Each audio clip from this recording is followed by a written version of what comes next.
If you've ever felt a little foggy and unable to concentrate, well, your diet might be to blame. Siouxland News reporter Katie Link met with a dietitian to find the best foods for your mind.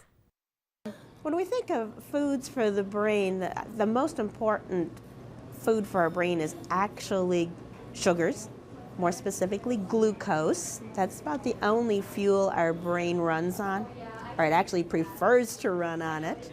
Nancy Roston is a clinical dietitian at Mercy. She says you need to eat good food to keep your brain healthy. So glucose comes primarily from carbohydrate foods, so fruits, vegetables, whole grains, things like that.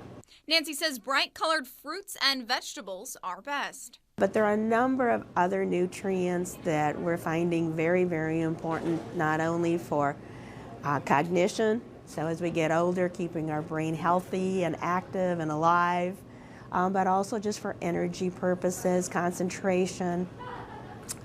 Many of those are healthful fats, such as omega-3s, omega-6s. These can be found in nuts and fish. We always want to think about energizing our body as early in the day as possible, so breakfast is always going to be our most important meal of the day.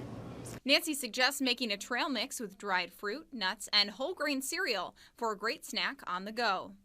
Those types of items are going to give us the protein we need for the staying power, those carbohydrates we need for that slow release of glucose to our brain, and then all of the wonderful nutrients we get from that mixture of things. Some diets are dangerous to our brain because of the lack of essential nutrients. Following extremely low carbohydrate diets, they will eventually lose some ability to concentrate.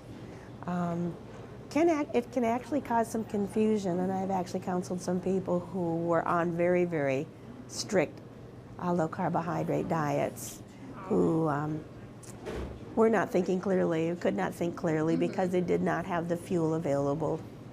Nancy says the best way to get what you need is to eat a balanced diet. For Siouxland News, I'm Katie Link.